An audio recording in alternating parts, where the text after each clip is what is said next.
on sait qu'il y a de l'or, on sait qu'on a un bon secteur, on a des ententes avec les Premières Nations, il y a un beau développement qui s'en vient, il y a une couple de beaux projets satellites là, par rapport à de l'énergie, de l'éolien qui pourrait fitter avec notre moulin. Donc, on est en train de vraiment mettre la base à avoir vraiment un beau projet. Là. Surtout avec des majeurs qui vous regardent, ça, c'est encore plus intéressant. Oui.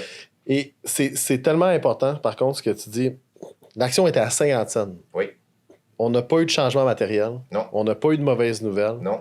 On voit un marché qui vient d'évaluer ta compagnie. Pourtant, il n'y a rien qui a changé. Là. Non. Absolument rien. C'est n'importe quoi. On a rajouté de la valeur. Exact. Puis le marché semble vouloir nous punir, mais je pense qu'il punit tout le monde en ce moment. Oui. Et c'est pas du tout représentatif de tout ce qui est dans Puma en ce moment. Et non. Fait que le futur est très vert, comme on dirait. Exactement. Puis, on a commencé un peu avec le prix de l'or. Les gens voient le prix de l'or vraiment beaucoup s'apprécier. Moi, je ne suis pas un spécialiste d'or. Moi, ce qui est intéressant pour moi, c'est de la trouver. C'est de la trouver. Oui, puis trouver comment en trouver beaucoup. Puis, on s'entend, une production va arriver dans quelques années. Donc, on verra bien le prix de l'or à ce moment-là. Sauf que c'est certain qu'il y a beaucoup de pronostics. Les métaux de cuivre, entre autres aussi, les métaux stratégiques. Nous, Puma, le choix qu'on a fait, c'est de vraiment faire le focus sur l'or. Mais l'année passée, on a fait ce qu'on appelle un spin-off. Donc, on a créé une nouvelle compagnie juste pour le cuivre. Donc, notre levier, l'effet de levier pour on appelle ça les green metals, les métaux verts, le cuivre, entre autres, pour les voitures électriques, pour, mettons, tous les fils, ben tout le cuivre, nous, à la place de dire Puma va investir notre propre argent, on va créer une nouvelle compagnie qui est totalement autonome.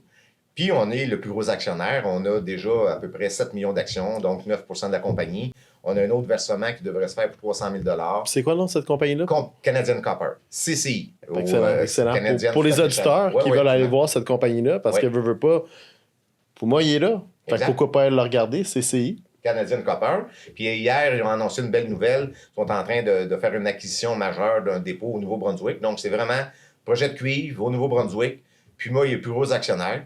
Puis j'espère juste qu'il monte à 2 piastres. Si tu as 10 millions d'actions de CCI dans mes coffres, ça monte à 2 piastres. À un moment donné, il y a des gens qui vont vouloir des blocs.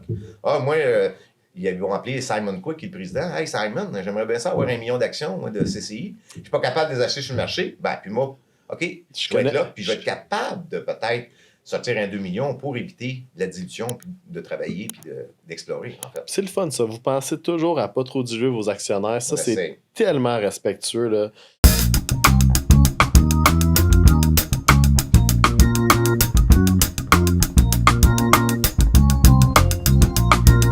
Merci d'avoir regardé la vidéo. N'oubliez pas de liker, cliquez sur la petite clochette et abonnez-vous, commentez et n'oubliez pas de regarder notre dernière vidéo qui est juste là. Allez, cliquez, il faut. Et on vous voit à la prochaine. Bye bye.